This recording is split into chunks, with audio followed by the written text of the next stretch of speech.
पहुंचेगा, हरीम कुद्स में पहुंचे, अल्लाह से मुलाकात हुई, अल्लाह ने अपने हबीब को तोहफे तोहफे दिए। पूरी तवज्जो चाहूंगा, आप हजरत के जहन मुंतशिर न फरमाएं।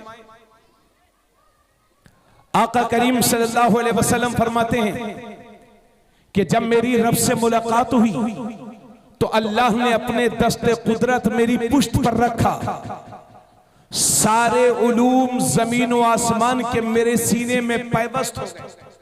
जोर से बोलिए सुभान अल्लाह, सुभान अल्लाह। हुजूर फरमाते हैं कि मैंने रब को देखा और बहुत अच्छी शक्ल, बहुत अच्छी सूरत में देखा। तवज्जो चाहूंगा, एक एक शख्स की तवज्जो। अब जरा आइए उस बात पर, ये बातें आपने सुन ली, मुलाकात हुई, फैजान इलाही मिला और ऐसा मिला कि दुनिया में किसी और को ना मिला। ये तो लेने वाला जाने या देने वाला जाने। सुभान अल्लाह। महबूब क्या लेकर के आए? 50 वक्त की नमाज। कितनी मिली? 50 वक्त की नमाज। बोलिए सुभान अल्लाह। हुजूर सल्लल्लाहु अलैहि वसल्लम अपनी उम्मत के लिए 50 वक्त की नमाज लेकर के आए। जब वापस तशरीफ ला रहे हैं, छठे आसमान पर हजरत मूसा अलैहिस्सलाम से मुलाकात हुई। कहा या रसूल अल्लाह क्या मिला? हजरत मूसा ने अर्ज किया या रसूल अल्लाह क्या मिला? कहा उम्मत के लिए 50 नमाजें। बोलो सुभान अल्लाह, सुभान अल्लाह, सुभान अल्लाह। नमाजों के नाम पर थोड़ा बोला करो। कितनी नमाजें? हजरत जिब्राइल ने कहा, हजरत मूसा बोले या रसूल अल्लाह आपकी उम्मत इतनी नमाज पढ़ नहीं पाएगी, कुछ कम करा लीजिए। मेरा तजर्बा है इतनी नहीं पढ़ पाएगी, कुछ कम कराइए, जाइए कुछ कम करा लीजिए। पता चला कि हम नमाज छोड़ रहे हैं आज, और मूसा अलैहिस्सलाम उसे जान रहे हैं पहले से ही। जब मूसा अलैहिस्सलाम के इल्म गैब का ये हाल है तो नबी अलैहिस्सलाम के इल्म गैब का हाल क्या होगा? और कोई गैब क्या तुमसे निहा हो भला, जब खुदा ही ना छुपा तुम पे करोड़ों दुरूद। सुभान अल्लाह, सुभान अल्लाह। उस मौलवी पे लानत भेजिए जो कहता है कि नबी को पीठ पीछे की खबर नहीं। अरे जिस खुदा की, जिस रसूल की नजर से खुदा ना छुपा, उसकी नजर से ये खुदाई कैसे छुप सकती है? 50 नमाजें। अल्लाह के नबी अल्लाह की बारगाह में गए, या अल्लाह कुछ कम कर ले। 5 नमाजें कम हो गई, घटकर कितनी हो गई? 45। अब हजरत मूसा 45 नमाजों का तोहफा लेकर के आ रहे हैं। छठे आसमान पर हजरत मूसा अलैहिस्सलाम से फिर मुलाकात हुई। असल में ये तो बहाना था, ये बहाना था, सिर्फ आना जाना बहाना था। असल में मुलाकात का इश्तियाक। महबूब आते रहे, मैं देखता रहूं, महबूब आते रहे। और चूंकि हजरत मूसा अलैहिस्सलाम ने अर्ज किया था मौला देखना चाहता हूं, तो देख तो नहीं पाए, तो अल्लाह को तो नहीं देख पाए, मगर जिसने अल्लाह को देखा है उसको बार बार देख रहे, इसलिए आ रहे हैं, जा रहे हैं। सुभान अल्लाह। और कम करा लीजिए, नमाज हो गई 40। अब सुनिए, 50 से 45, 45 से 40, 40 से 35, 35 से 30, 30 से 25, 25 से 20 और 20 से 15, 15 से 10, 10 से 5। सुभान अल्लाह, सुभान अल्लाह। अब बाज लोग दिल में सोचे होंगे काश के नबी एक बार और चले जाते, तो तबलीगी जमात की जरूरत ही नहीं पड़ती। हाँ, बहुत सारे लोग एक चक्कर और हुजूर लगाते थे तो मजा आ जाता, हाँ, फुर्सत मिल जाती। अच्छा एक बात बताओ, ये नमाजें कम किसने कराई है? हजरत मूसा अलैहिस्सलाम ने। तो मैं पूछना चाहता हूं कि मूसा अल्लाह हैं कि गैरुल्लाह? बोलो गैरुल्लाह। तो गैरुल्लाह से मदद ली, नमाज हो गई 5 टाइम की। तो जिन्हें मदद और वसीले से इनकार है, मैं उनसे गुजारिश करूंगा वो 50 टाइम की पढ़ा करें। क्या बात है? और जो वसीले वाले हैं वो 5 टाइम की पढ़ा करें। मैंने अर्ज़ किया मौला करीम 50 से नमाज 5 हो गई, मगर मौला सवाब कितना मिलेगा? आवाज आई कि सवाब तो 85 नमाजों का मिलेगा। या अल्लाह नमाजें 5 हैं तो सवाब भी 5 होना चाहिए। तो अल्लाह फरमाता है मेरे महबूब ने नमाजें कम करवाई थी तो नमाजें कम कर दी, सवाब कम करवाया था तो सवाब कम करूं। क्या बात है? नमाजें कम करवाई थी तो नमाजें कम कर दी, सवाब थोड़ी कम करवाया था। इसलिए पढ़ो 5 टाइम की, सवाब पाओगे। अरे बोलो यार, बोलो जोर से। 50 टाइम। कितने टाइम का? सुभान अल्लाह। पूरी तवज्जो शान मोहम्मद भाई। अब अल्लाह से मुलाकात के बाद हुजूर सल्लल्लाहु अलैहि वसल्लम तशरीफ लाए, जन्नत और जहन्नम की सैर की, है ना तारिफ भाई जी। अब ये खास तवज्जो चाहूंगा जी। जन्नत और जहन्नम की सैर की, वहां के हालात को देखा। हजरत आका करीम सल्लल्लाहु अलैहि वसल्लम ने देखा कि जहन्नम में कुछ लोग ऐसे हैं जिनके नाखून तांबे के हैं और वो अपने सीनों को और चेहरे को छील रहे हैं। अल्लाह अल्लाह। अपने नाखूनों से उन्हें छील रहे हैं। मेरे नबी ने फरमाया जिब्राइल ये कौन लोग हैं? या रसूल अल्लाह ये वो लोग हैं जो दुनिया में एक दूसरे की गीबत करते थे, अल्लाह अल्लाह अल्लाह, दूसरों की इज्जत को उछालने की कोशिश करते थे। ए भैया अरे सुन लो यार थोड़ी देर आप लोग। एक कमेटी वालों, अब मैं बैठ जाओ, तुम लोग कहां बार बार आते जाते हो भाई? थोड़ा सा बैठ जाओ आप लोग भी, जो है आप लोग की जिम्मेदारी है। आका करीम सल्लल्लाहु अलैहि वसल्लम, मेरी मां बहनें सुनेंगी इस बात पर, आका करीम सल्लल्लाहु अलैहि वसल्लम ने जहन्नम में देखा। हुजूर सल्लल्लाहु अलैहि वसल्लम का ऐसी कौम पर गुजर हुआ कि उनके सामने हलाल और पाकीज़ा गोश्त रखा हुआ है, लेकिन वो हलाल और पाकीज़ा गोश्त ना खा करके सड़ा हुआ बदबूदार गोश्त खा रहे थे। तो मेरे नबी ने फरमाया जिब्राइल ये कौन लोग हैं? अल्लाह के नबी ने फरमाया, हजरत जिब्राइल ने अर्ज़ किया या रसूल अल्लाह ये आपकी उम्मत के वो लोग हैं जो अपनी हलाल बीवियों को छोड़ करके दूसरी औरतों के साथ जिना करते थे, उनके साथ रातें गुजारते थे, ये वो लोग हैं। और या रसूल अल्लाह ये औरतें जो सड़ा हुआ गोश्त खा रही हैं, ये वो औरतें हैं जो अपने हलाल शोहर को छोड़ करके दूसरे मर्दों के साथ जिना करती थी, रातें गुजारा करती थी। अल्लाह अल्लाह अल्लाह। समझ गया? आजकल हालात इतने खराब हैं कि बस अल्लाह की पनाह। आका करीम सल्लल्लाहु अलैहि वसल्लम एक कौम के पास से गुजरे तो देखा कि उनके पेट कमरे के बराबर है, बड़े कमरे के बराबर, और उस कमरे के अंदर बिच्छू हैं, सांप हैं जो बराबर तकलीफें दे रहे हैं। अल्लाह के नबी ने फरमाया जिब्राइल ये कौन लोग हैं? या रसूल अल्लाह ये वो लोग हैं जो दुनिया में सूद खाते थे। अल्लाह अल्लाह अल्लाह। कुरान करीम की, ए बेटा ये अदब से खड़े हो आप लोग, ये सब लफंगागिरी हर वक्त नहीं करते।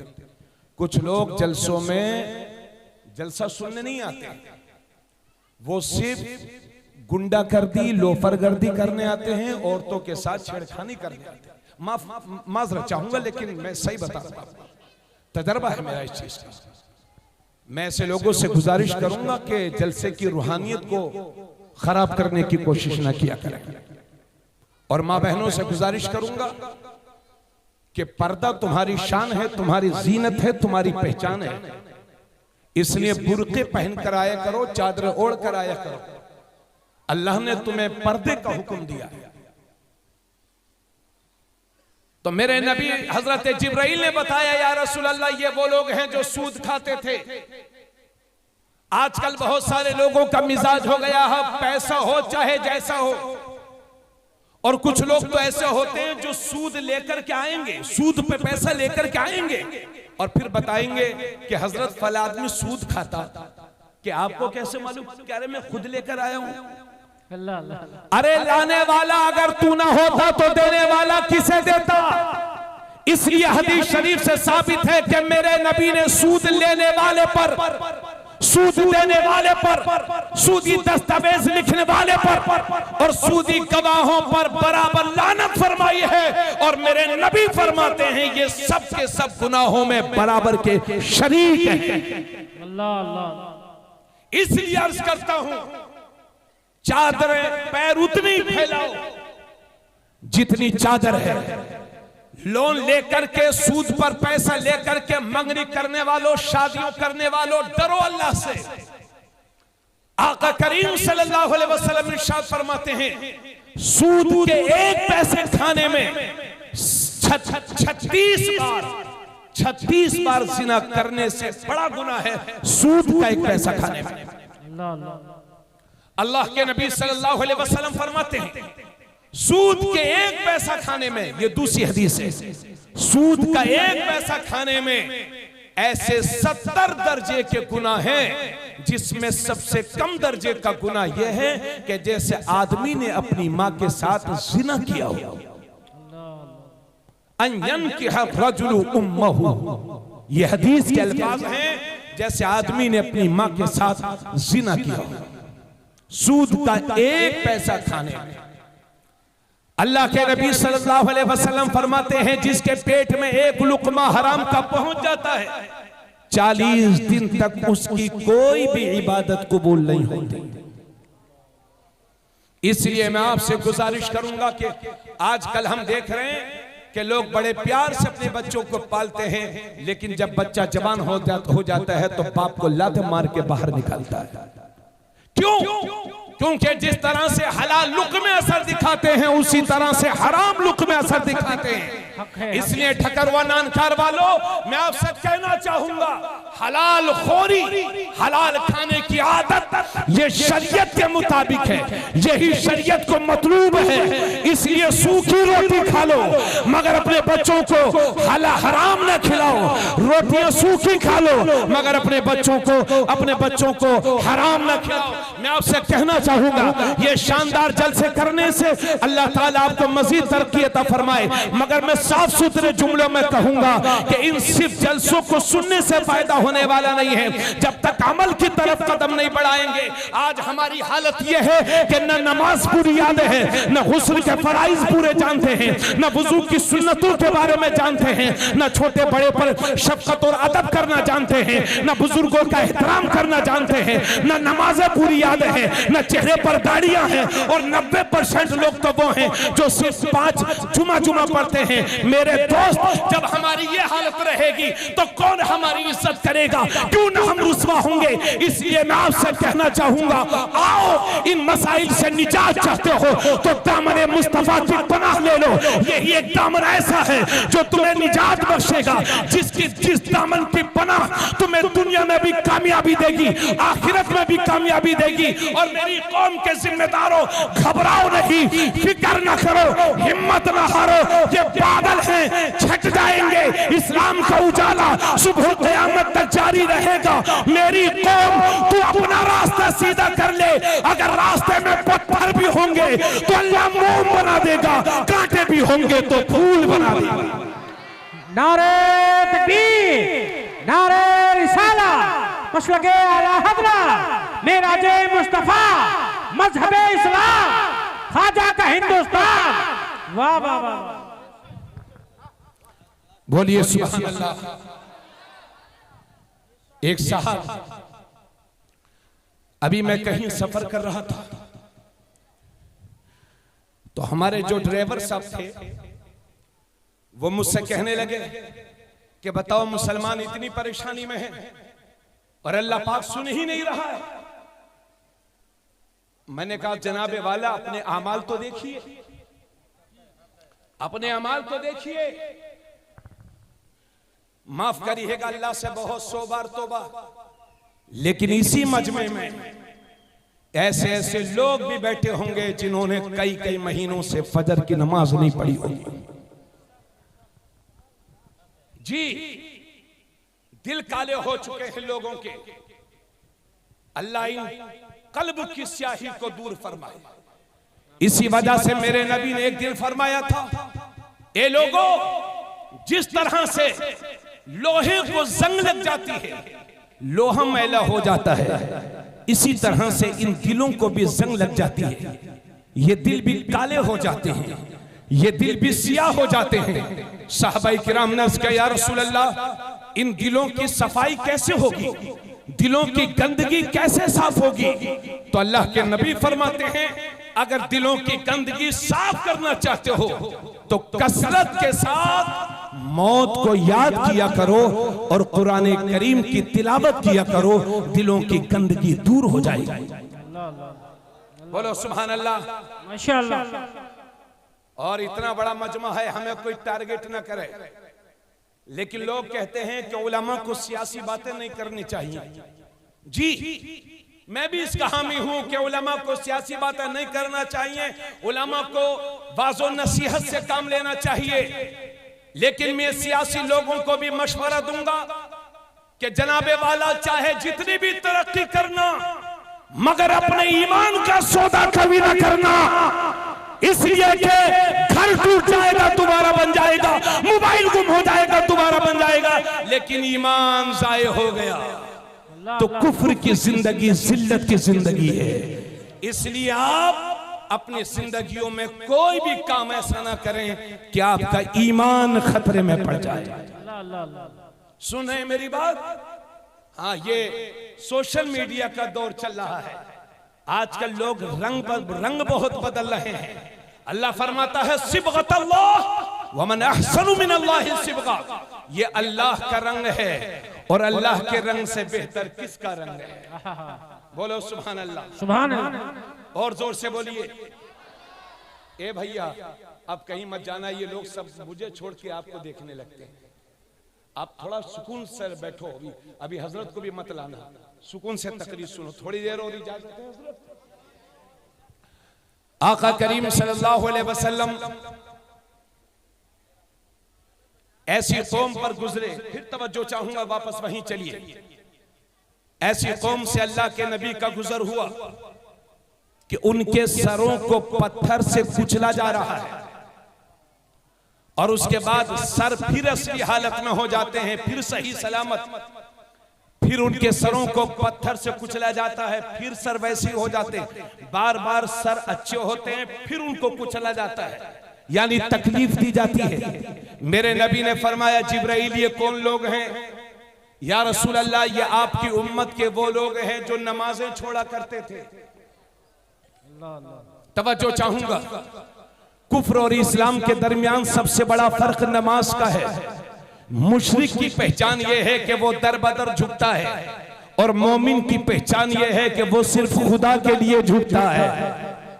हजरत, एक बात मुझे आप बताइए, अगर मौलाना कारी तारिक रजा साहब मेरे कान में मुझसे कहें कि हजरत ये बोल दीजिए, फिर मैं इनकी बात पर अमल ना करूं, तो दूसरी बार मुझसे फिर कहेंगे हजरत ये भी बोल दीजिए, फिर भी मैं ना मानूं, तो तीसरी बार मुझसे कहेंगे कि हजरत तारीफ रजा ये कह रहा था कि ये भी बोल दीजिए, फिर भी मैं ना मानूं, तो बोलो ये नाराज होंगे कि नहीं? जी हो जाएंगे। अगर ये 3 बार कोई बात मुझसे कहें और मैं अमल न करूं तो ये नाराज हो जाएं, तो सोचो तो सही, मेरे रब ने तकरीबन 68 या 70 मकाम पर नमाज का हुक्म फरमाया है, फिर भी हम नमाज नहीं पढ़ेंगे तो रब की रहमत रूठेगी कि नहीं? रब नाराज होगा कि नहीं? अल्लाह के नबी सल्लल्लाहु अलैहि वसल्लम ने इरशाद फरमाया, ए लोगों, जब तुम्हारे बच्चे 7 बरस के हो जाएं तो उन्हें नमाज का हुक्म करो, और जब तुम्हारे बच्चे 10 साल के हो जाएं तो उन्हें मार मार करके नमाज पढ़ाओ। हालांकि 10 साल के बच्चे पर नमाज फर्ज नहीं होती, 10 साल के बच्चे पर नमाज फर्ज नहीं होती, मगर इतनी ताकीद के साथ इसलिए हुक्म दिया जा रहा है ताकि जब बचपन ही से नमाज की आदत रहेगी तो बालिग होने के बाद नमाज छोड़ने का ख्याल भी न कर सकेंगे। अल्लाह के नबी ने फरमाया, जब तुम्हारे बच्चे 7 बरस के हो जाएं तो उन्हें नमाज का हुक्म करो, और जब तुम्हारे बच्चे 10 साल के के हो जाएं तो उन्हें मार मार करके नमाज पढ़ाओ, और जब तुम्हारे बच्चे 10 साल के हो जाएं तो उनके सोने के बिस्तर अलग अलग कर दो। 10 साल उम्र होने के बाद कोई भी बहन अपने भाई के साथ ना सोए, कोई भी भाई अपनी बहन के साथ ना सोए। बच्चों की उम्र 10 साल हो जाए तो उनके सोने के बिस्तर अलग अलग कर दो। ये मेरे नबी फरमाते हैं, अल्लाह के पाक नबी इरशाद फरमाते हैं, ए लोगों जो सुबह सुबह बाजार की तरफ जाता है तो वो शैतान का झंडा लेकर के जाता है, और जो सुबह सुबह मस्जिद की तरफ जाता है तो वो अल्लाह के दीन का झंडा लेकर के जाता है।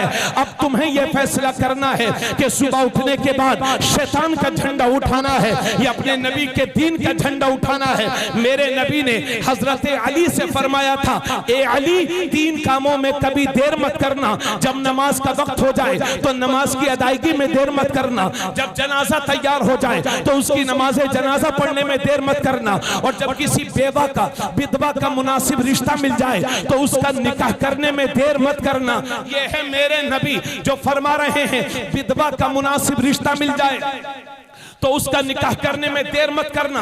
लेकिन इसी मुल्क में लाखों लोग ऐसे हैं जो नारा लगाते हैं, बेटी पढ़ाओ, बेटी को सम्मान दो, नारी को शक्ति दो, बेटी को सम्मान दो।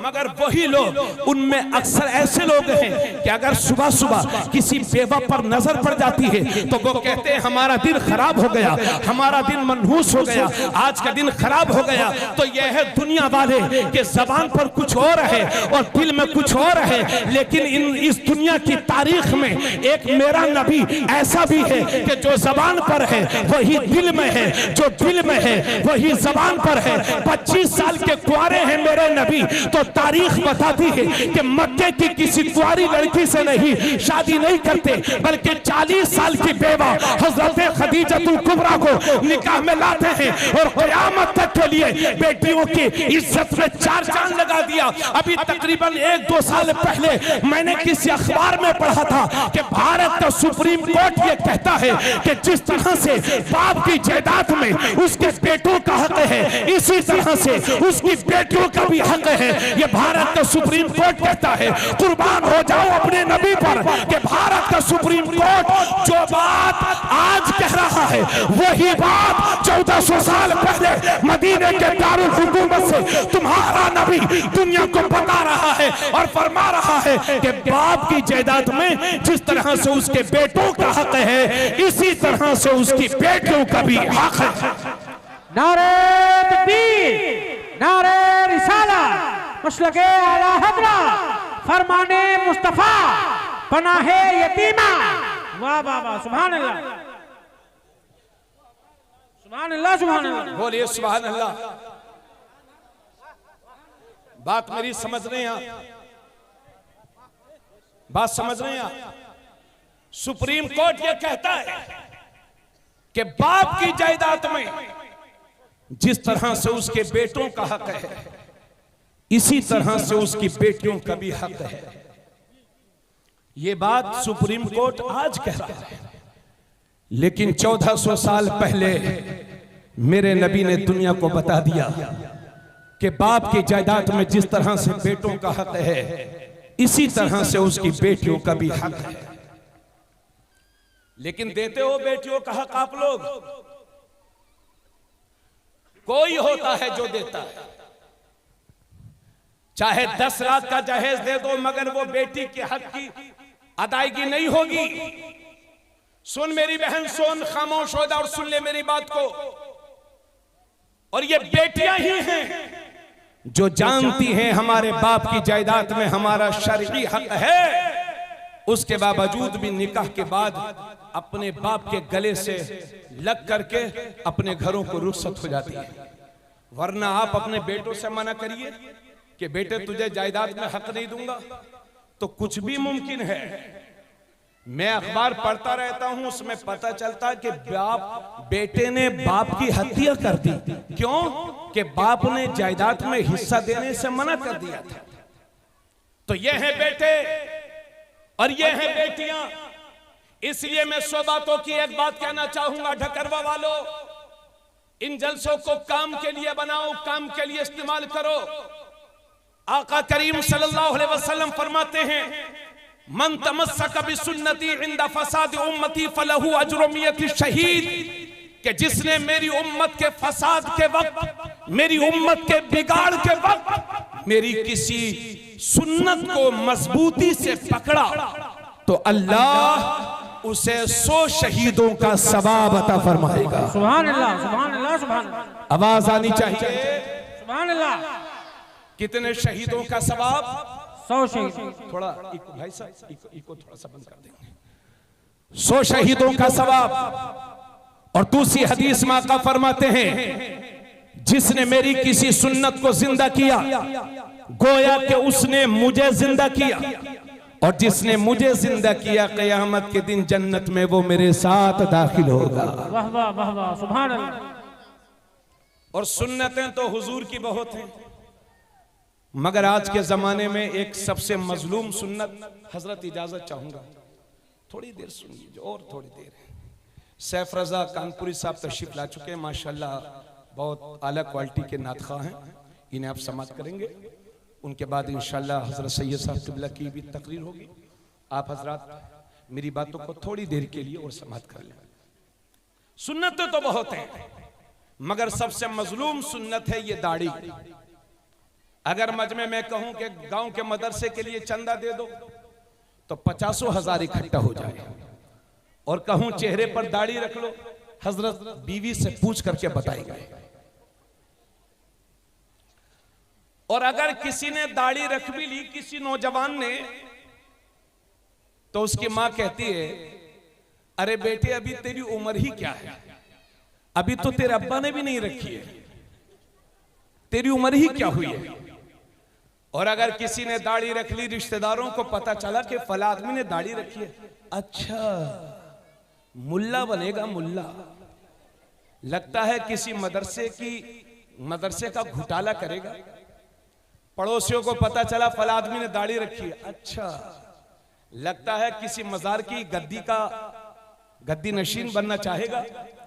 अमा जब हम खुद अपने नबी की सुन्नतों का मजाक उड़ाएंगे तो हमारा ये हश्र नहीं होगा तो और क्या होगा। और याद रहे, सुन्नतों को जिंदा करने वाले के लिए 100 शहीदों का सवाब क्यों है? क्योंकि मुजाहिद मैदान जिहाद में पहुंचा, गर्दन कटी जन्नत में, लेकिन ये सुन्नत को जिंदा करने वाला कभी रिश्तेदारों के ताने सुन रहा है, कभी पड़ोसियों के ताने सुन रहा है। तलवारों के जख्म भर जाते हैं, लेकिन जबान से निकले हुए जुमलों के जख्म कभी नहीं भरते। इसलिए मैदान जिहाद में जाने वाले के लिए एक शहादत का सवाब है, और हुजूर की सुन्नत को जिंदा करने वाले के लिए 100 शहीदों का सवाब। नारे तकबीर, नारे रिसालत, मसलके आला हज़रत सुन्नते मुस्तफा मुफ्ती तबरेज आलम साहब किबला रामपुरी। वाह वाह वाह। इधर देखें, अगर मेरे पास इल्म कितना होता लेकिन चेहरे पर दाढ़ी नहीं होती तो आप मेरी तकरीर सुनते? साहब बताइए साहब, अगर आपके गांव के इमाम साहब के पास इल्म चाहे जितना हो मगर चेहरे पर दाढ़ी ना हो, उनके पीछे नमाज पढ़ेंगे? अच्छा चलिए 2 अंगुल दाढ़ी हो तब पढ़ लेंगे? नहीं। इसलिए इस मजमे में जो मेरे बुजुर्ग हजरात हैं, बाज बुजुर्ग बुरा मत मानिएगा, माफी चाहूंगा, मगर उस दिन से बेहतर है कि कहीं कब्र में हुजूर तुम्हारा चेहरा देख करके मुंह ना फेर ले। 2 अंगुल, बाज बुजुर्ग लोग 2 अंगुल रखते हैं, पूरी जिंदगी हो जाती है, दांत सब निकल जाते हैं, मगर 3 अंगुल कोई करा नहीं सकता। खुदा के वास्ते, अल्लाह का वास्ता देख करके कहूंगा कि 2 अंगुल अपनी खुशी से रखी है, 2 अंगुल हुजूर की खुशी से बढ़ा लो। चेहरे पर सुन्नते मुस्तफा सजाइए, चेहरे पर सुन्नते मुस्तफा सजाइए। अमा बुजुर्गी में, और बुजुर्गी में क्या, ये तो दाढ़ी तो हर वक्त सुन्नत है, नौजवानों को सुन्नत है। अभी मैं एक जगह गया तो मैंने देखा एक नौजवान के चेहरे पर दाढ़ी है, कुर्ता पजामा पहने हुए है, हमारे साथ खाने पे बैठा तो हम तो पलती मार के खा रहे हैं आराम से, मगर वो हुजूर की सुन्नत के मुताबिक खा रहा है। मैंने पता किया तो पता चला वो कि आलिम हाफिज कारी नहीं है, वो करोड़पति बाप की औलाद है, मगर हुजूर का ऐसा आशिक है कि हर बात पर हुजूर की अमल करता है। ये लोगों जरूरत इस बात की है, आओ इस दौर में भी अगर हुजूर के दामन की पनाह नहीं लोगे तो कहां जाओगे? तुम नारा तो लगाते हो हुजूर का, लेकिन स्टाइल अपनाते हो हुजूर के दुश्मनों की। मैं अल्लाह का वास्ता दे करके कहूंगा, मेरी कौम तुम्हें नेक बनना होगा। और यह भी याद रहे, हमारी तकरीरों से ज्यादा दीन की खिदमत आप कर सकते हैं। चूंकि हम तो मदरसे से चले, मस्जिद पहुंचे, मस्जिद से अपने घर पहुंचे, अपनी गाड़ी में बैठे, मुसलमानों के साथ बैठे, मुसलमानों में पहुंचे, मुसलमानों में तकरीर कर रहे हैं। समाज में आप रहते हो, दुनिया के दूसरे धर्म के लोगों के साथ बिजनेस में पार्टनरशिप आपकी है, खेतों में किसानी आप हजरात करते हैं दूसरे मजहब वालों के साथ। इसलिए मैं कहता हूं, और ये भी सुन लो, हमारी बदअमलियों के नतीजे में दूसरी कौमें इतनी दूर होती चली जा रही हैं कि वो हमारा कुरान नहीं पढ़ती, वो हमारी हदीस नहीं पढ़ती, लोग हमें देखते हैं और इस्लाम को समझने की कोशिश करते हैं। इसलिए अल्लाह का वास्ता दे करके कहता हूं कि पक्के सच्चे मुसलमान बन जाओ। अगर तुम कहीं खड़े हो और मस्जिद से सदाए अल्लाहू अकबर आ जाए तो दुनिया का सारा काम छोड़ करके मस्जिद का रास्ता ले लो, ताकि पता चल जाए इस्लाम में नमाज कितनी जरूरी है। अगर तुम्हारे पड़ोस में किसी दूसरे धर्म का बंदा रहता है तो उसके साथ ऐसा बेहतरीन सुलूक करो, ऐसा सुलूक करो कि वो भी तुम्हारे नबी की सीरत पढ़ने पर मजबूर हो जाए। जब बोलो तो सच बोलो, जब वादा करो तो उसे निभाओ, चलो तो सुन्नतों के मुताबिक, पियो तो सुन्नतों के मुताबिक, शादी करो तो सुन्नतों के मुताबिक, ताकि दुनिया ये कहने पर मजबूर हो जाए कि जब नबी का गुलाम ऐसा है तो इस गुलाम का इमाम कैसा होगा। वाह वाह वाह वाह, सुभान अल्लाह, सुभान अल्लाह, माशाअल्लाह। बात समझ में आ रही है कि? मगर हाय अफसोस, 10 बीघा जमीन थी, सब बेच दी लड़की की शादी के मौके पर। कितने लोग आत्महत्या करके दुनिया से चले गए।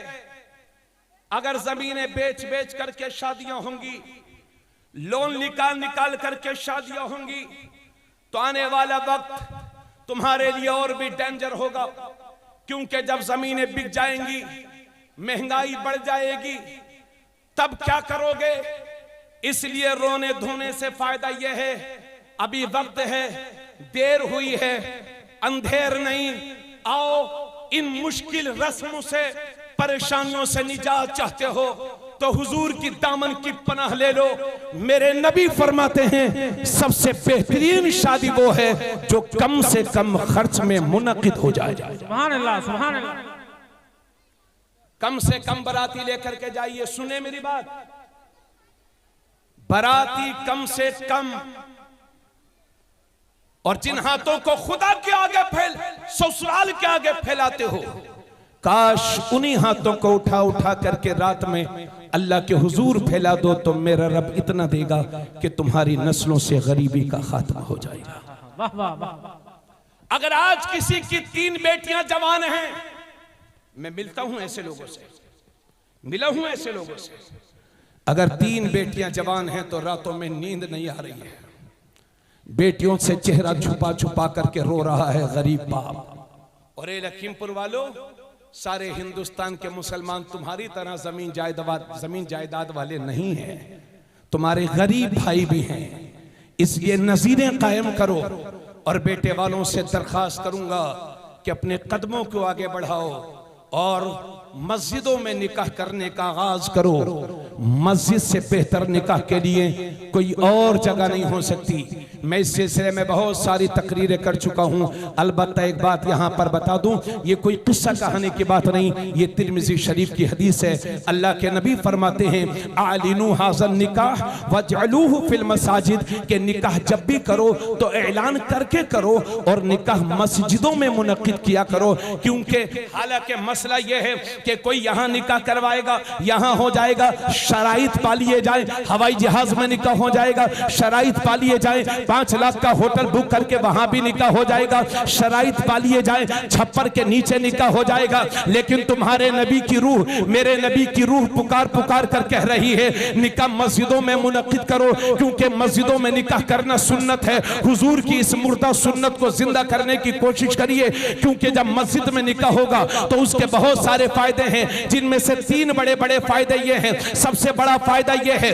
कि अक्सर लोगों का निकाह जिंदगी में एक बार होता है, बार बार नहीं। तो जब हमारा निकाह मस्जिद में होगा तो हमारे निकाह में कोई नापाक शामिल नहीं होगा, सिर्फ पाक लोग शामिल होंगे। दूसरी बात यह है कि निकाह के बाद जो हजारों रुपयों के पटाखे फोड़े जाते हैं वो नहीं फूटेंगे। तीसरी बात यह है कि निकाह के बाद जब मस्जिद में काज़ी इस्लाम या इमाम मोहतरम दुआ करता है तो हदीस में लिखा है कि मुसलमान जब मस्जिद में दुआएं करते हैं तो साथ में अल्लाह के फरिश्ते भी आमीन कहा करते हैं। वाह वाह वाह वाह, जिंदाबाद, अल्लाहु अकबर, या रसूल अल्लाह, जिंदाबाद, अल्लाहु अकबर, या रसूल अल्लाह, वाह वाह वाह। ये बैठे हैं कारी शान मोहम्मद साहब, वो हमारे अजीज अमानत रसूल, ये मुंबई में रहते हैं। मैं गया हूं इनकी मस्जिद, वहां इनके इमाम साहब मौलाना शमीम कादरी साहब हमारे अजीज हैं, बड़े अच्छे नौजवान खतीब हैं। पूछिए इनसे, ऐसे ऐसे सेठ लोग, अरबपति लोग अपने बच्चों के निकाह मस्जिद में करते हैं कि अगर उनसे बात की जाए दौलत की तो पूरे ढकरवा को खरीद ले, लेकिन वो लोग मस्जिदों में निकाह करते हैं। और यहां 2 रुपया आया तो भूल गए देहात को, ये चला है लखीमपुर दौलत का जलवा दिखाने दूसरे को। पता चला कि 15 लाख रुपया खर्च किया, आखिर में खाना खत्म हो गया, सारी बनी बनाई इज्जत मिट्टी में दफन हो गई। इसलिए कौम की बेटियों का जीना दूभर ना करो। और जहां हमें लड़के वालों से शिकायत है वहां लड़कियों वालों से भी बहुत शिकायत है। लड़की वाले भी चाहते हैं कि हमें लखपति दामाद मिले, ऐसा दामाद मिले कि 10 लाख की तो कम से कम गाड़ी हो, 1 लाख रुपया तनख्वाह हो, चाहे सड़ा हुआ बदबूदार वहाबी हो। लोग कहते हैं हजरत वहाबियत बहुत फैल रही है। अमा फैला आप रहे हो, हमको नोते रोकने वाले। वहाबियत फैलने की सबसे बड़ी वजह है वहाबियों में शादी। मेरे नबी फरमाते हैं तुनकाहुल मरातु लिअरबईन लिमालिहा वली हसबिहा वली जमालिहा वली दीनिहा फज़फर बिज़ाति दीन। हुजूर फरमाते हैं किसी भी लड़की से 4 वजहों से रिश्ता किया जाता है, या तो इस वजह से कि वो बहुत मालदार है, या इस वजह से कि बड़े घराने की है, या इस वजह से कि लड़की खूबसूरत बहुत है, या इस वजह से कि लड़की दीनदार बहुत है। हुजूर फरमाते हैं तुम दीनदार लड़की को इख्तियार करो, कामयाब हो जाओगे। वाह वाह वाह, तवज्जो सुन लीजिए, दामाद लखपति मत ढूंढो। उस ऑफिस में बैठने वाले 2 लाख रुपया महीना कमाने वाले सेठ से जो सूद का कारोबार करता है, ऑफिस में बैठता है, 20 लाख की गाड़ी से चलता है, उससे खेत का वो मजदूर अच्छा है जो रोजाना 500 कमाता है मगर हुजूर की शरीयत का वफादार है। वाह वाह वाह वाह, सुभान अल्लाह। इसलिए मालदार नहीं, आशिक रसूल तलाश करो। वाह वाह वाह। और मेरी बहन, तू सैयदा फातिमा ज़हरा की जिंदगी पढ़। लंबी लंबी फरमाइश अपने बाप से करके अपने बाप को रोने पर मजबूर मत कर। सैयदा फातिमा ज़हरा इतने बड़े बाप की औलाद, उसके बावजूद अपने घर का काम अपने हाथ से किया करती थी। सुने आप लोग, बस खत्म कर दे। अल्लाह ताला सलामत रखे। आखिर में अपनी बहनों से इतना और कहना चाहूंगा कि पिछले 1-2 साल से हम देख रहे हैं कि हमारी बेटियां मुर्तद हो रही हैं, यानी वो किसी के भी साथ भागने से परहेज नहीं करती। और सबसे बड़ी उसमें वजह मोबाइल का इस्तेमाल। जी, सबसे बड़ी वजह मोबाइल का इस्तेमाल। घर में खाने को नहीं है मगर मोबाइल 20,000 रुपए का है, और जवान बेटी चला रही है। उनके अब्बा जी से कहो तो वो कहते हैं हजरत लड़की का शौक है और हमारी लड़की तो दिल की बड़ी अच्छी है। सुने भाई, क्या आप अपनी बेटियों के दिल को भी देखते हैं क्या? इसलिए ज्यादा चक्कर में मत रहो, दामन मुस्तफा की पनाह ले लो, शरीई माहौल अपने घरों में कायम करो। और मेरी बहन, हुजूर सल्लल्लाहु अलैहि वसल्लम का जितना एहसान तुझ पर है, तुम पर इतना एहसान कायनात में किसी और का नहीं है। इसलिए तुम्हारी ये जिम्मेदारी बनती है। आज हम अपनी बहनों को देखते हैं कि वो पूरे गांव में गले में रुपट्टा डाला और पूरे गांव में घूम रही है। हाँ, कभी ये बाबा की चादर, कभी वो बाबा की चादर, कभी ये मेला, कभी वो मेला। यानी इसकी चादरें चढ़ाते चढ़ाते इसका शौहर परेशान हो गया कि अल्लाह जाने ये कितनी चादरें चढ़वाती है। मेरी बहन, इस्लाम तुझे इस तरह के चक्कर लगाने की इजाजत नहीं देता।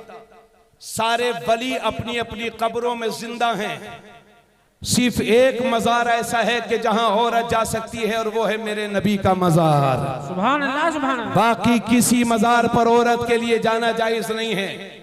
सारे अल्लाह के वली अपने घरों से सुनते हैं। तुम फातिहा, दुरूद ख्वानी, नियाज ख्वानी अपने घर में कर लिया करो। और सुन लो मेरी बहन, ये बाज औरतों को देखा गया है कि पूरे गांव में वो घूमेंगी, वो लखीमपुर तक जाएंगी, मगर वो बुर्का नहीं पहनेंगी। और बाज औरतों को देखा गया है कि वो बुर्का तो पहनती हैं, मगर इस वजह से नहीं कि पर्दा हो जाए, बल्कि इस वजह से कि कपड़े गंदे ना होने पाए। ये मेरी बहन, इस बदनीयती से तुझे पाक रहना होगा। और सुन मेरी बहन, तुझे अपना किरदार अच्छा बनाना होगा, पर्दे में रहना होगा।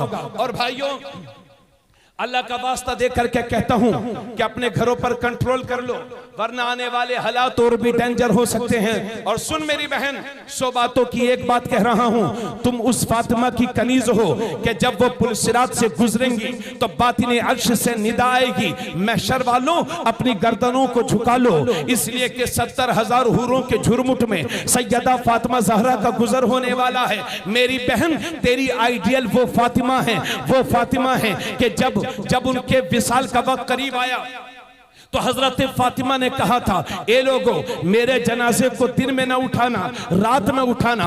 कहीं ऐसा ना हो कि जनाजा दिन में उठे तो किसी अजनबी की नजर मेरे जनाजे पर पड़ जाए। वो फातिमा। सुन मेरी बहन और सुनो मेरे भाइयों, आज हमारा हाल यह है कि अगर किसी का इंतकाल हो जाता है तो हम देखते हैं बेटी अलग रो रही है, पोती अलग रो रही है, बहू अलग रो रही है, माँ अलग रो रही है। लोग आ रहे हैं और मैयत को देख रहे हैं, और साथ ही साथ ये भी देख रहे हैं कि इन औरतों को ये पता ही नहीं है हमारा दुपट्टा कहाँ गया, सीना खुला हुआ है, बाल बिखरे हुए हैं। इन्हें ये होश ही नहीं है कि हमारा दुपट्टा कहाँ गया, इन्हें ये पता ही नहीं है कि कहाँ से, इन्हें ये पता ही नहीं है कि कौन आ रहा है, कौन जा रहा है। ये भूल गई पर्दे को। मेरी बहन, मुसीबत के वक्त में भी अपना पर्दा न छोड़। और सुनो, मेरे नबी की सहाबियां हैं, नाम है उनका हजरत उम्मे खल्लाद। उनका जवान बेटा मेरे नबी के साथ जंग में गया हुआ था और वो वहीं पर शहीद हो गए। जब उनकी माँ को पता चला, उम्मे खल्लाद को, कि मेरा बेटा शहीद हो गया है, मेरा बेटा कत्ल कर दिया गया है, तो पूरे पर्दे के साथ, पूरे इस्लामी वकार के साथ, पूरे हिजाब के साथ हुजूर सल्लल्लाहु अलैहि वसल्लम की बारगाह में पहुंची। शिकायत करने नहीं गई थी, बल्कि अपने बेटे के ताल्लुक से एक मसला पूछने गई थी। जब सहाबा ने देखा कि शहीद की माँ आई है, उम्मे खल्लाद आई है, मकबूल की माँ आई है, और ऐसी हालत में भी उन्होंने पर्दा कर रखा है, उन्होंने हिजाब कर रखा है, पूरी इस्लामी शान शौकत के साथ आई है, तो एक सहाबी बोले, उम्मे खल्लाद, तेरे जवान बेटे की लाश पड़ी हुई है, तेरे जवान बेटे के टुकड़े टुकड़े पड़े हैं, और तूने इस हालत में भी पर्दा कर रखा है। तो उम्मे खल्लाद के तारीखी जुमले सुनिए, फरमाती हैं, ए मेरे नबी के सहाबा, मैंने बेटा ही तो खोया है, हया थोड़ी खोई है। नारे तकबीर, नारे रिसाला, मसलके आला हज़रत, शरीयते मुस्तफा। वाह वाह वाह, सुभान अल्लाह। जवान बेटे की लाश पड़ी हुई थी और उस सहाबिया ने पर्दे को नहीं छोड़ा। इसलिए तेरी भी ये जिम्मेदारी बनती है मेरी बहन, पर्दे में रह, अपने बाप की इज्जत का सौदा न कर। और ए भाइयों, अपने बेटियों के हाथों में मोबाइल देने से परहेज कीजिए। मोबाइल दीजिए, अपने सामने इस्तेमाल करवाइए, जरूरत के बाद रख दीजिए। अगर औलाद के नाजायज शौक पूरे करोगे तो आखिरी उम्र में तुम्हें रोना पड़ जाएगा। अल्लाह के नबी फरमाते हैं एक बाप की तरफ से उसकी औलाद के लिए जो सबसे बड़ा तोहफा होता है वो बेहतरीन तरबियत होती है। अगर चुप भाई कोई बात इधर सुनिए। एक बाप की तरफ से उसके औलाद के लिए जो सबसे बड़ा तोहफा होता है वो बेहतरीन तरबियत होती है। अगर आप अपनी औलाद को तोहफा नहीं देंगे तो वो एक बार रोएगा और बेहतरीन तरबियत नहीं देंगे तो जिंदगी भर खुद भी रोएगा, आपको भी रुलाएगा। अल्लाह फरमाता है या अय्युहल्लज़ीना आमनू कू अनफुसकुम व अहलीकुम नारा वक़ूदुहन्नास वल हिजारा। ए लोगो, अपने आप को और अपनी औलाद को जहन्नम की आग से बचाओ जिसके ईंधन इंसान और पत्थर है। इसलिए बेदार हो जा। मैं अल्हम्दुलिल्लाह रामपुर में रहता हूँ, बरेली शरीफ के आगे, और पिछले 7-8 बरस से मदरसा जुलूम कस्बा नानपारा जिला बहराइच शरीफ में पढ़ाता हूँ।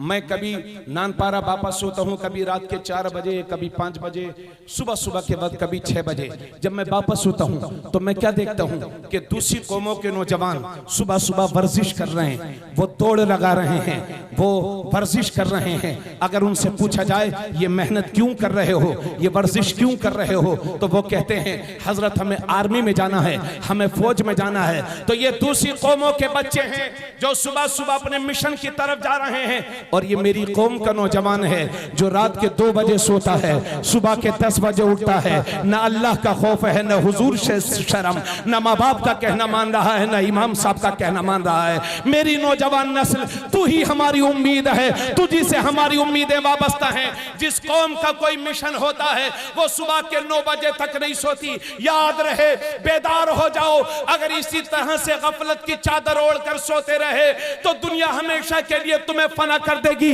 हमेशा के लिए सुला देगी।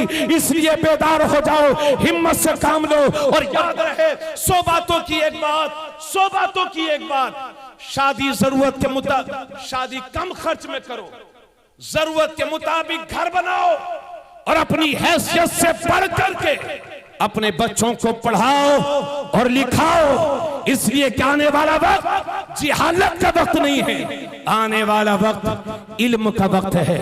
सत्ता की चाबियां उसी कौम के हाथ में होंगी जिस कौम के नौजवानों के पास किताब और कलम की ताकत होगी।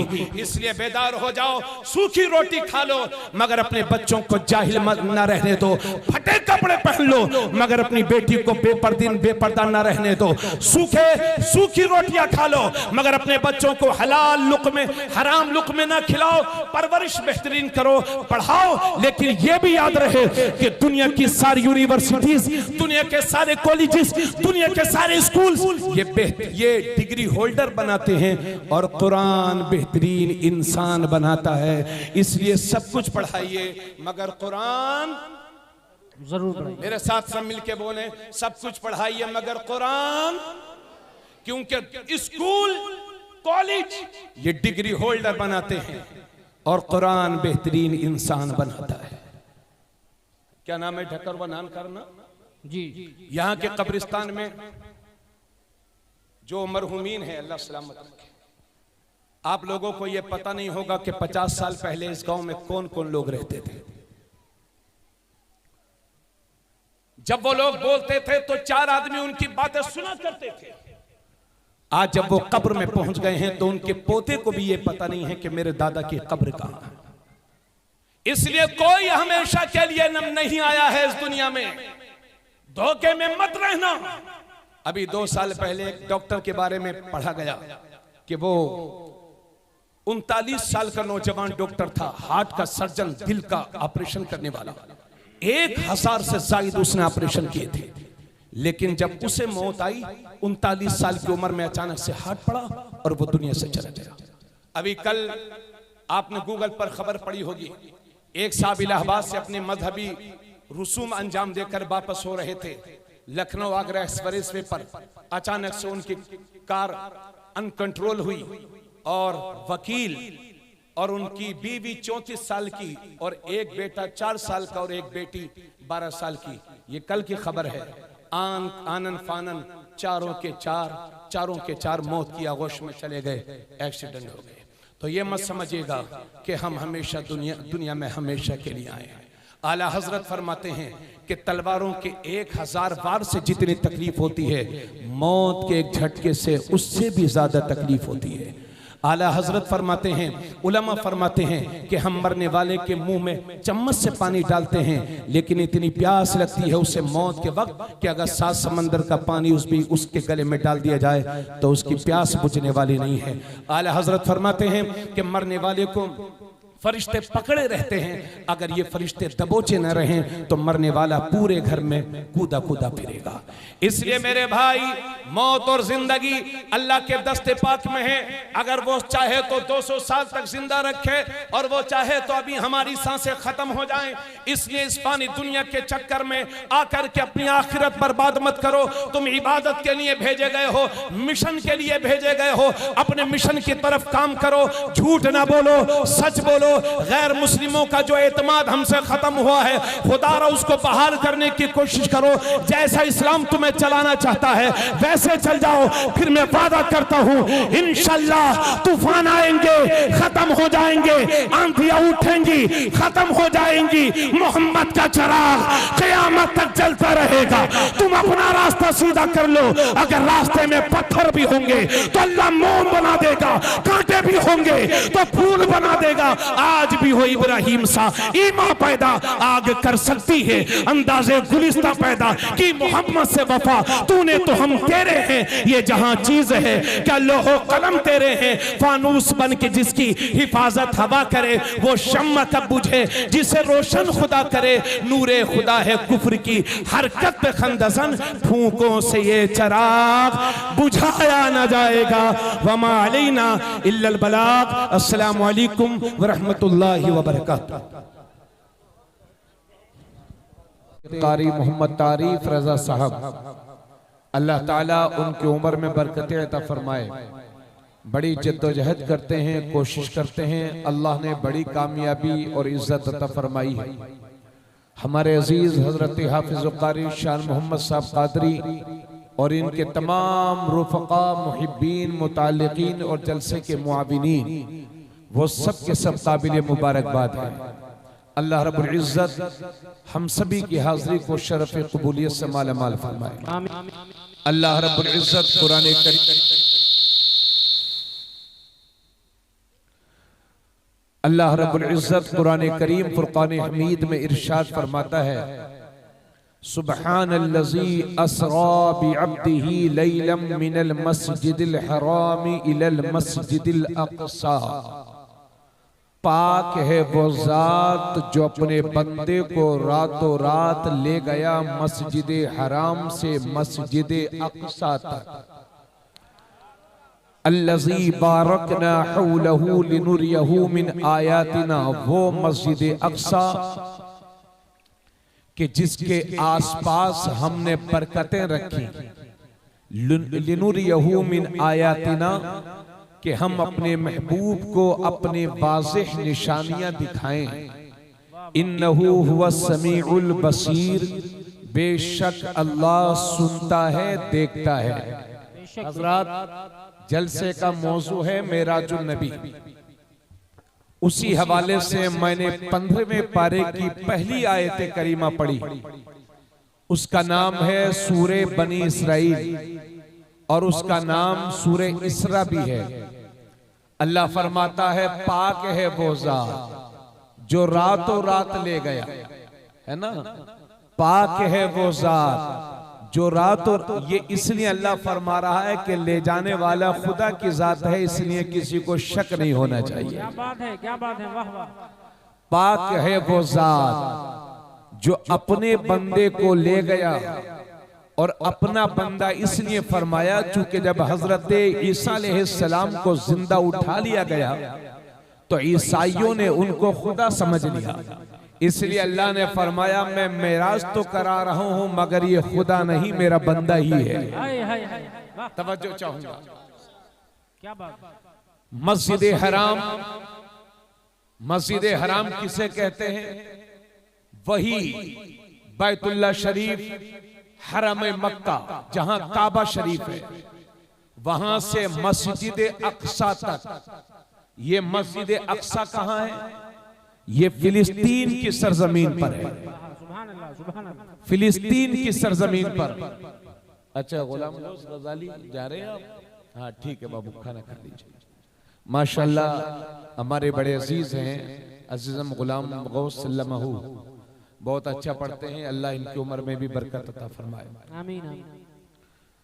हजरत दाऊद अलैहिस्सलाम के जमाने में जब ताउन की बीमारी फैल गई थी, एक एक दिन और रात में हजारों हजार लोग ताउन के मर्ज में मुब्तला हो रहे थे और मौत का लुकमा बन जा रहे थे।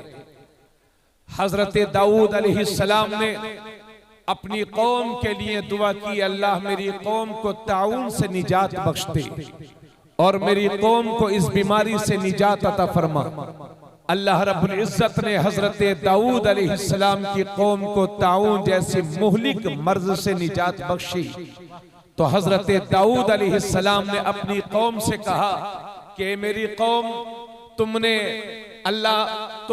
अल्लाह ने बहुत बड़ी परेशानी से बाहर निकाला है, तुम्हें मुहलिक और डेंजर बीमारी से निजात बख्शी है, तो शुक्राने के तौर पर तुम एक मस्जिद कायम करो।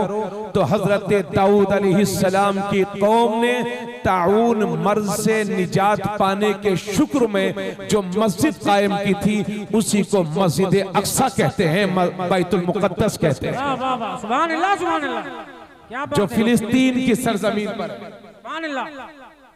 हजरत दाऊद अलैहिस्सलाम ने उनकी कौम के लोगों ने अपने कंधों पर पत्थर उठा उठा करके, भाई साहब माइक बहुत अच्छा है, थोड़ी सी आवाज इसकी बढ़ा दीजिए, है ना? हमको सुनने में अच्छा लग रहा है लेकिन बोलने में थोड़ा सा भारीपन महसूस हो रहा है। तो हजरत दाऊद अलैहिस्सलाम ने, असल में माइक वाले थोड़ा बचा के रखते हैं, नहीं ठीक। हजरत दाऊद अलैहिस्सलाम की कौम ने मस्जिद अक्सा तामीर की। तो मक्का शरीफ से फिलिस्तीन की सरजमीन पर जो मस्जिद अक्सा है, अल्लाह फरमाता है पाक है वो जात जो अपने बंदे को ले गया मस्जिद हराम से मस्जिद अक्सा तक।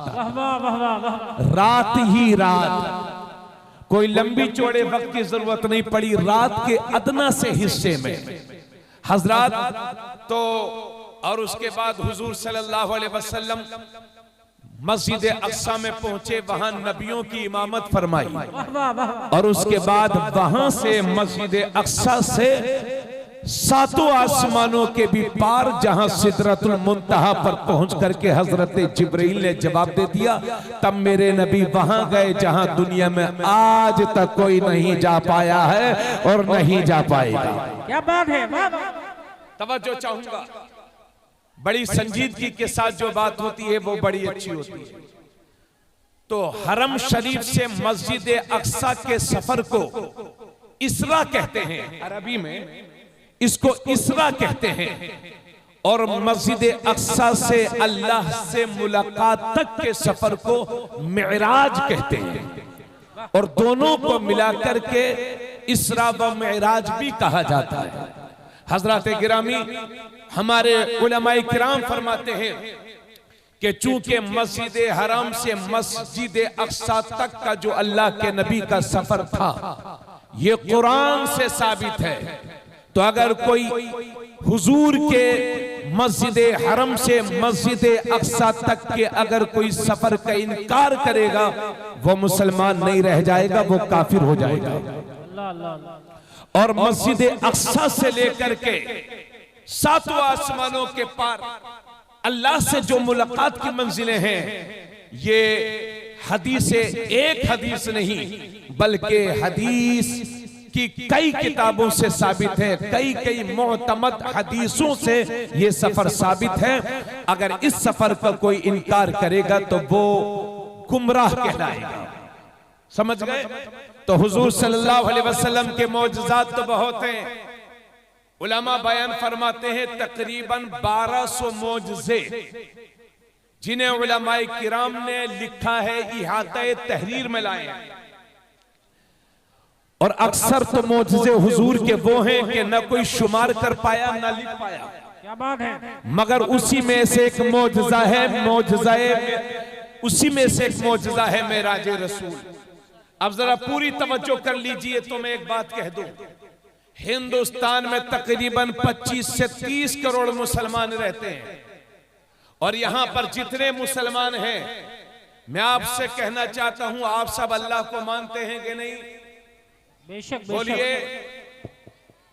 पढ़िए ला इलाहा इल्लल्लाह मुहम्मदुर रसूलुल्लाह।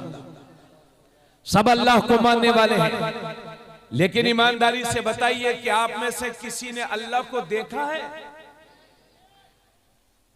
भारत के 30 करोड़ मुसलमानों में से किसी ने भी अल्लाह को नहीं देखा। अगर आप दुनिया के किसी भी धर्म वालों से पूछो कि तुमने अल्लाह को देखा है, तो कोई नहीं कहेगा।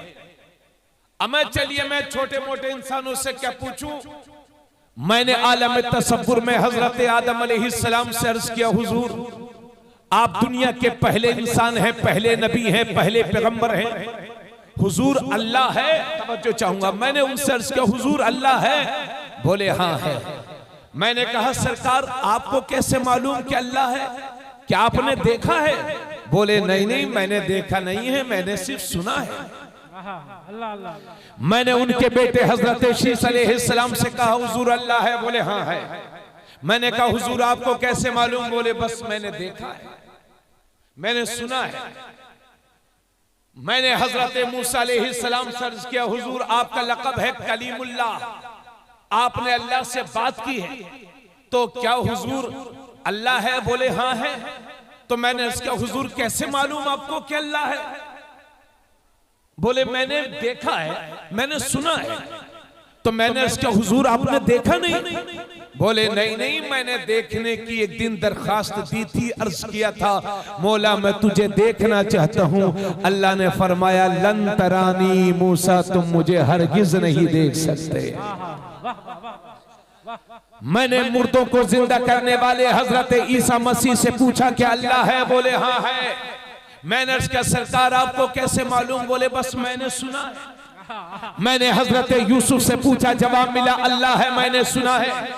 मैं दुनिया के सबसे बड़े पोप से पूछूं तो वो ये कहेगा कि अल्लाह है, मगर सब कहेंगे कि हमने सुना है। पूरी दुनिया में जितने लोगों से भी आप कहो कि अल्लाह है, जितने लोग अल्लाह के वजूद का इकरार करते हैं, सब ये कहेंगे कि हाँ हमने सुना है, हमने सुना है। आपने हमसे सुना है, मैंने अपने उस्ताद से सुना है, उलमा से सुना है, मुहद्दिसीन से सुना है, मुफस्सिरीन से सुना है। तो मेरा दिल मुझसे कहता है क्या रे इस भरी दुनिया में सब बोल रहे हैं सुना है, सुना है, सुना है, सुना है, लेकिन कोई एक ऐसी हस्ती होनी ही चाहिए जिसने अपनी आंखों से देखा भी हो। क्योंकि मैंने आदम अलैहिस्सलाम से अर्ज किया, हुजूर अल्लाह है? बोले हाँ है, मैंने सुना है। मैंने शीश से कहा अल्लाह है? बोले हाँ है, मैंने सुना है। मैंने हजरत मूसा से अर्ज किया, हुजूर अल्लाह है? बोले हाँ हाँ, मैंने सुना है। तो जितने अंबिया किराम से पूछा सब यही बोले कि हाँ हाँ हमने सुना है। तब मेरा ज़मीर मुझसे कहता है अरे इस भरी दुनिया के अंदर कोई एक ऐसी हस्ती होनी ही चाहिए जिसने अल्लाह को देखा भी हो। तो मैंने मदीने वाले मुस्तफा की बारगाह में हाजिरी दी और अर्ज के हुजूर अल्लाह है? बोले हाँ है। मैंने अर्ज किया हुजूर आपको कैसे मालूम? बोले अरे मैंने अपनी आंखों से देखा है। नारे तकबीर, नारे रिसाला, मशरक़े आला हज़रा, मेराजे मुस्तफा, मेराजे मुस्तफा। क्या बात है, वाह वाह। सारी दुनिया सुन के बोली अल्लाह है, मदीने वाला देख के बोला अल्लाह। वाह वाह। अल्लाह का शुक्र है कि हमने उससे कलमा पढ़ा है जिसने अल्लाह को देखा है। अरे जोर से बोलो। इसलिए हमारी नजरों में कोई, हम हर नबी और रसूल की इज्जत करते हैं और उनकी इज्जत हमारा हक है, लेकिन हम अपने नबी के दीन पर ईमान लाते हैं और हर नबी की इज्जत उनके दीन में शामिल है। तो सिर्फ एक हस्ती है दुनिया में हजरत आदम अलैहिस्सलाम से लेकर आज तक और आज से लेकर कयामत तक पैदा होने वाले सारे लोगों में से ना अल्लाह को किसी ने देखा था, ना कोई देख पाएगा। सिर्फ एक जात है, दुनिया उसी को कहती है, मोहम्मदुर रसूलुल्लाह। बोलिए सुभान अल्लाह। आका करीम सल्लल्लाहु अलैहि वसल्लम ने, जरा मजे के साथ सुनिए, इंशाअल्लाह मजा आएगा।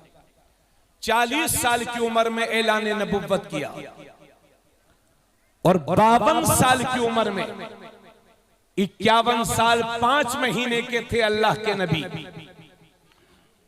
27वीं रजब को, ये महीना जो चल रहा है इसे रजब कहते हैं।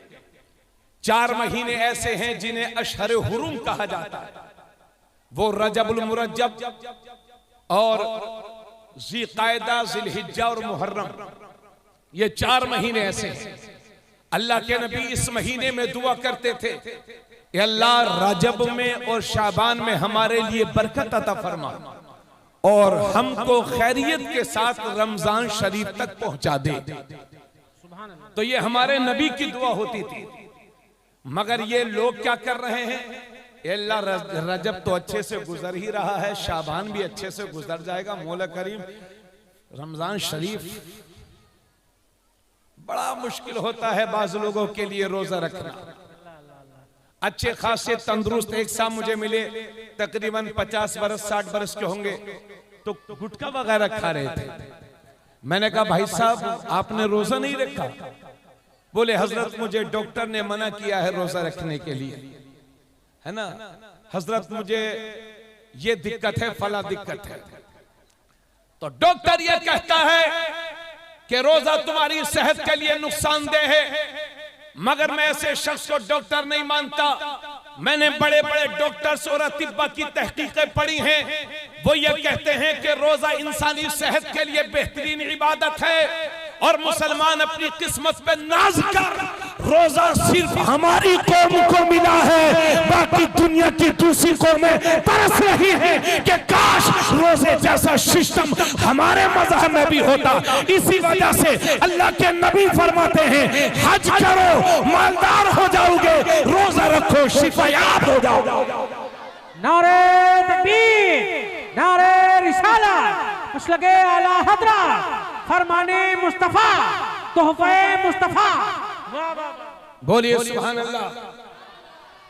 तो एक बात समझिए, ये मेला नहीं है, मेला सुने हो भाई आप लोग, ये जलसा है, ये मेला नहीं है कि कव्वाल और कव्वाला तशरीफ लाएंगी। ये जलसा है। अगर इस जलसे के बाद लोगों के अमाल में तब्दीली आती है और लोगों की इस्लाह होती है तो ढकरवा वालों समझ जाना ये जलसा कबूल हो गया। और जलसा के बाद भी वैसे के वैसे ही रहे तो मैं समझता हूं फिर जलसे का कोई मकसद नहीं है। इसलिए इस कान से निकाल के इस कान से सुनकर इस कान से निकालिए मत। मेरी बातों को बड़ी तवज्जो से सुनिएगा। 27वीं रजब थी। हजरत उम्मे हानी के घर में मेरे नबी बिस्तर इस्तराहत पर तशरीफ फरमा थे। हजरत जिब्राइल तशरीफ लाए फरिश्तेगान इज़ाम के साथ छत पर पहुंचे और अर्ज करते हैं मौला, अल्लाह ने फरमाया जाओ मेरे हबीब को लेकर के आओ। हजरत जिब्राइल अर्ज करते हैं या रसूल अल्लाह, या अल्लाह तेरे महबूब को हम कैसे जगाएंगे, वो तो सो रहे हैं। कहा दरवाजा मत खटखटाना।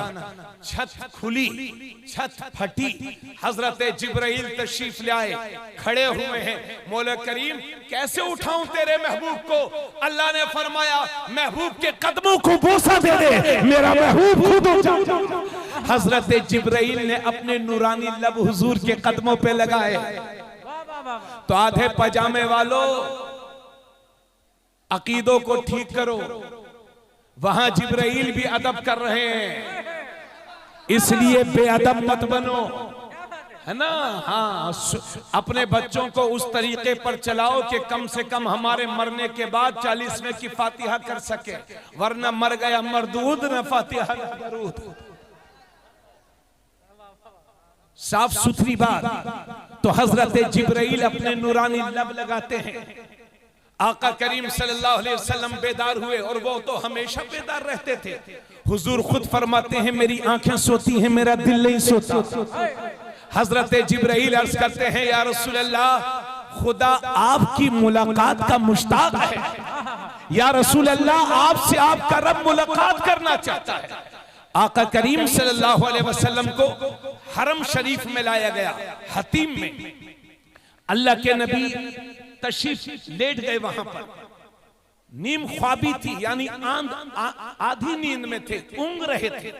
हजरत जिब्राइल और हजरत मीकाईल और फरिश्तेगान इज़ाम आपको ले गए बीरे जमजम पर, जमजम शरीफ के कुएं पर, और गले से नीचे से लेकर के नाफ तक सीने को चीरा और अल्लाह के नबी के दिले मुबारक को निकाला, जमजम शरीफ से धोया, और फिर एक सोने के तश्त में ईमानो हिकमत, वो तश्त ईमानो हिकमत से भरा हुआ था।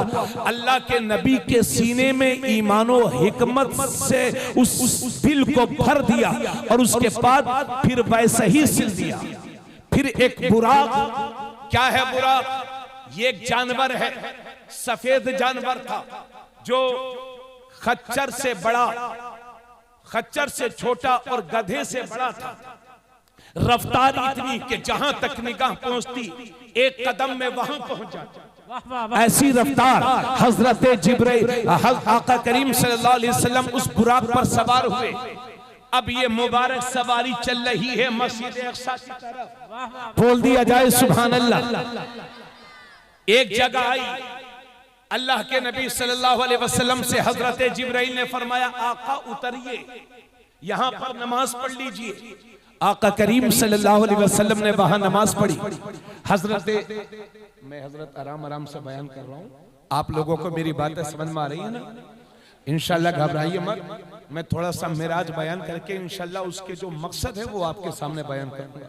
और अपने तमाम दोस्तों से गुजारिश करता हूं कि बड़े अदब के साथ छोटा सा काम रहा करे तो जरा कंट्रोल कर लिया करें, चूंकि कभी कभी दो चार आदमी बोलते हैं तो जहन मुंतशिर होता। तकरीर करना बहुत आसान नहीं होता, किसी के घर शादी होती है तो दावत बांटने में ही उनका गला बैठ जाता है, तो समझिए तकरीर करना बहुत आसान नहीं है, फजल इलाही है, इसको कबूल कर लीजिए, आपका सपोर्ट चाहिए। तो आका करीम सल्लल्लाहु अलैहि वसल्लम उतरे, नमाज पढ़ी। हजरत जिब्राइल ने अर्ज किया या रसूल अल्लाह, जानते हैं ये कौन सी जगह है? तो मेरे नबी ने फरमाया जिब्राइल बताओ कौन सी जगह है? या रसूल अल्लाह ये यसरब है, मदीना है, जहां हिजरत करके आप तशरीफ लाएंगे। जोर से बोलिए सुभान अल्लाह। अमा मेराज की बातें अल्लाह ने पहले फरमाया सुभान अल्लाह, सुभान अल्लाह, इसलिए बात बात पे बोलते रहो सुभान अल्लाह। आका करीम सल्लल्लाहु अलैहि वसल्लम की ये सवारी चली फरिश्तों के झुरमुट में, मेराज का दूल्हा, ये मुबारक सफर चल रहा है। दूसरी जगह पहुंचे, अल्लाह के हजरत जिब्राइल ने अर्ज किया या रसूल अल्लाह उतरिए, नमाज पढ़ लीजिए। मेरे नबी ने नमाज अदा फरमाई। फिर मेरे नबी ने फरमाया जिब्राइल ये कौन सी जगह है? तो हजरत जिब्राइल अर्ज करते हैं या रसूल अल्लाह ये तूरे सीना है, ये वो जगह है जहां खड़े होकर के हजरत मूसा कलीमुल्लाह ने अल्लाह से बात की थी, तूरे सीना। उसके बाद ये फिर सवारी आगे बढ़ी, फिर एक जगह पहुंचे, हजरत जिब्राइल अर्ज करते हैं या रसूल अल्लाह उतरिए और नमाज पढ़िए। तो मेरे नबी फिर उतरे, नमाज पढ़ी। जिब्राइल ये कौन सी जगह है? या रसूल अल्लाह सल्लल्लाहु अलैहि वसल्लम ये बैतुल लहम है, जहां पर हजरत ईसा अलैहिस्सलाम पैदा हुए थे। और जोर से बोल दिया जाए सुभान अल्लाह। अब आप लोगों में से कुछ बूढ़े भी होंगे, कुछ ज़ईफा भी होंगे, कुछ जवान, सब है माशाल्लाह। अब ये सवारी चल रही है, चल रही है, चल रही है। एक जगह पहुंचे तो एक बूढ़ी औरत खड़ी थी और उस बूढ़ी औरत ने कहा रुकिए रुकिए रुकिए। अल्लाह के नबी से अर्ज किया रुकिए। हजरत जिब्राइल ने अर्ज किया या रसूल अल्लाह यहां मत रुकिए, चलते रहिए, चलते रहिए, चलते रहिए। आगे चल के देखा तो एक बूढ़ा खड़ा हुआ है, रुकिए रुकिए। हजरत जिब्राइल ने अर्ज किया या रसूल अल्लाह यहां भी मत रुकिए, आगे बढ़िए। अब ये मुबारक सफर जारी है, कुछ दूर फिर आगे बढ़े तो एक वो मकाम आया कि जहां पर कुछ लोग खड़े हैं और अर्ज कर रहे हैं अस्सलामु अलैका या अव्वल, अस्सलामु अलैका या आखिर, अस्सलामु अलैका या हाशिर। जब ये सलाम हो रहा है तो हजरत जिब्राइल ने अर्ज किया या रसूल अल्लाह रुकिए और इन लोगों के सलाम का जवाब दे दीजिए। जोर से बोलो।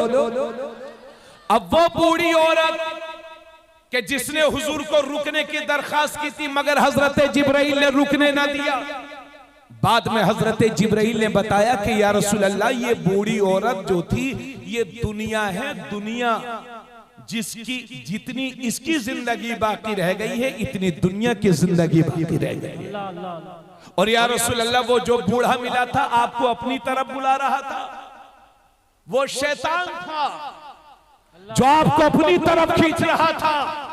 मेरे हुजूर दोनों जगह नहीं रुके और या रसूल अल्लाह जो लोग आपको सलाम कर रहे हैं आपने सलाम का जवाब दिया, वो कोई और नहीं, वो हजरत इब्राहीम है, हजरत मूसा है और हजरत ईसा है। ये अंबिया किराम की मुबारक जमात है जो खातिमुन नबीयीन को सलामी अर्ज कर रही है। नारे तकबीर, नारे रिसाला, मशलके आला हजरा, मेराजे मुस्तफा, शाने मुस्तफा। वाह वाह। अब ये सवारी आगे बढ़ी, तवज्जो चाहूंगा।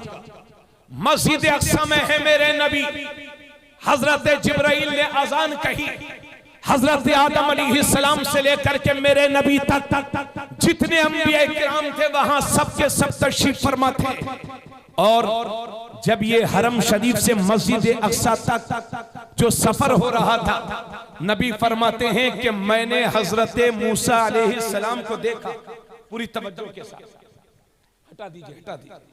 असल में लोग नबी फरमाते हैं कि मैंने हजरत मूसा अलैहिस्सलाम को देखा कि कब्र में नमाज अदा फरमा रहे हैं। इससे वो लोग अकीदा लें जो ये कहते हैं कि नबी मर के मिट्टी में मिल गए। अमा तुम्हारे आबा उस्ताद मर के मिट्टी में मिल गए होंगे।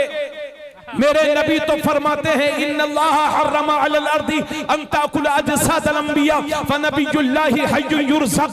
बेशक अल्लाह ने जमीन पर हराम कर दिया है कि नबियों के जिस्मों को खाए, लिहाजा अल्लाह के नबी जिंदा हैं, उनकी कब्रों ही में उन्हें रोजी दी जा रही है। और दूसरी हदीस में हुजूर फरमाते हैं अल अंबिया व अहयाउन फी कुबूरिहिम युसल्लून। सारे नबी अपनी अपनी कब्रों में जिंदा हैं, नमाज़ें अदा फरमा रहे हैं। तो कोई भी नबी मुर्दा नहीं है, क्योंकि हम सुन्नियों का अकीदा यह है, तवज्जो चाहूंगा पूरे मजमे की, हमारा अकीदा यह है कि कोई भी नबी मुर्दा नहीं होता और जो मुर्दा होता है वो नबी नहीं होता।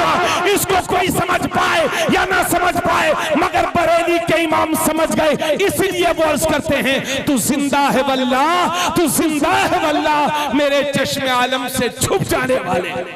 नारे तकबीर, नारे रिसाला, मशलके आला हजरा, शाने मुस्तफा। वाह वाह वाह।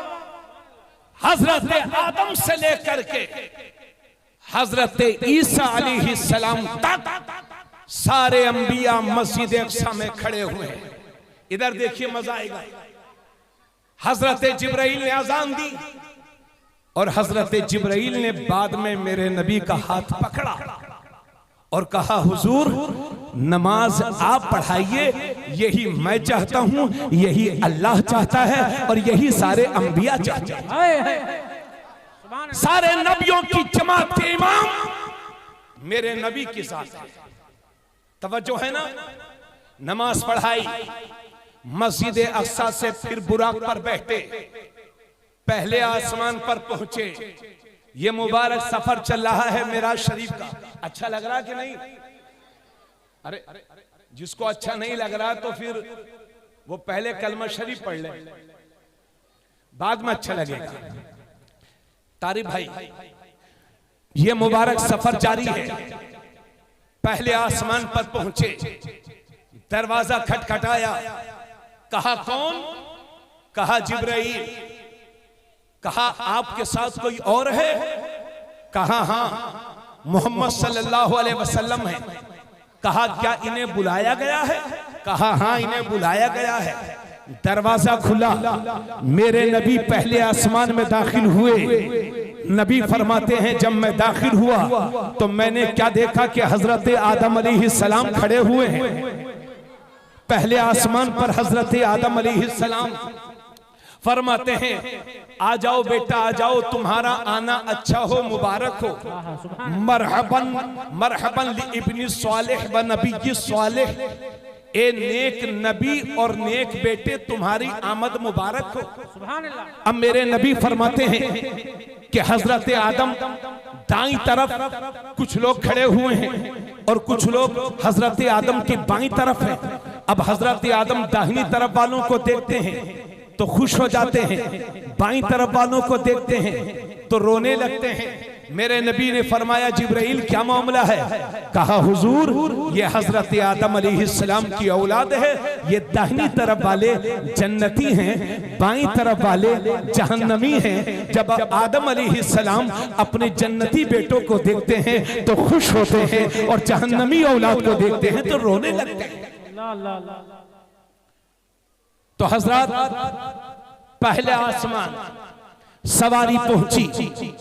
तवज्जो चाहूंगा, ज्यादा वक्त नहीं लूंगा, वैसे घड़ी मेरी खराब हो गई है, टाइम का कुछ पता नहीं चला, आप बता दीजिएगा। हाँ, दूसरे आसमान पर सवारी पहुंची, दरवाजा खटखटाया, कहा कौन? कहा जिब्राइल। कहा आपके साथ कौन है? कहा हुजूर सल्लल्लाहु अलैहि वसल्लम है। कहा क्या इन्हें बुलाया गया है? कहा हां इन्हें बुलाया गया है। दरवाजा खुला, नबी पहुंचे। नबी फरमाते हैं कि दूसरे आसमान पर मैंने देखा कि हजरत ईसा अलैहिस्सलाम और हजरत याहया अलैहिस्सलाम से मुलाकात हुई।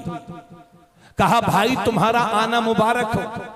तीसरे आसमान पर पहुंचे, फिर वही सवाब वही जवाब। नबी फरमाते हैं तीसरे आसमान में मैंने देखा कि हजरत यूसुफ अलैहिस्सलाम खड़े हुए हैं। चौथे आसमान पर पहुंचा, पता चला कि हजरत इदरीस अलैहिस्सलाम खड़े हुए हैं। पांचवें आसमान पर पहुंचा, हजरत हारून अलैहिस्सलाम हजरत मूसा अलैहिस्सलाम के सगे भाई खड़े हुए थे।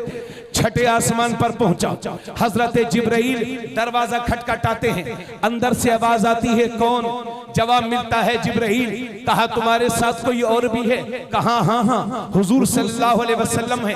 कहा क्या इन्हें बुलाया गया है? जी हाँ इन्हें बुलाया गया है। दरवाजा खुला, मेरे नबी अंदर पहुंचे। क्या देखते हैं कि छठे आसमान पर हजरत मूसा अलैहिस्सलाम तशरीफ फरमा है।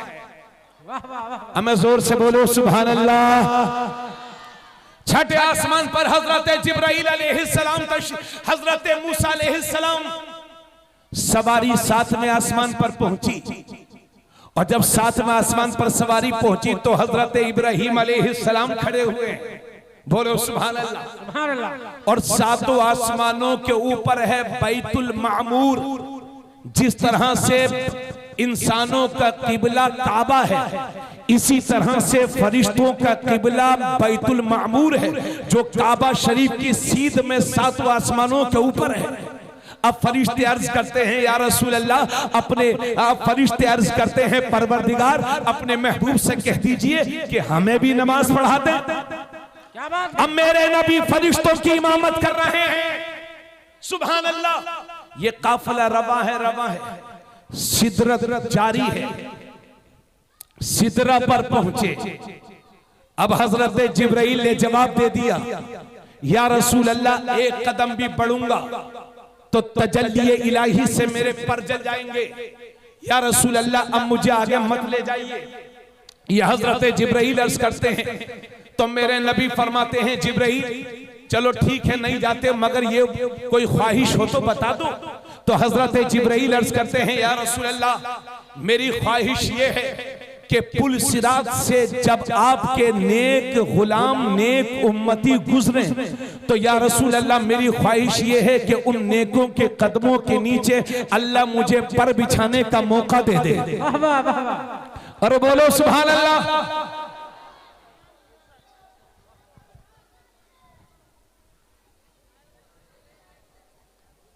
चलिए सैफ रजा साहब तशरीफ, बैठ जाइए आप लोग, बैठ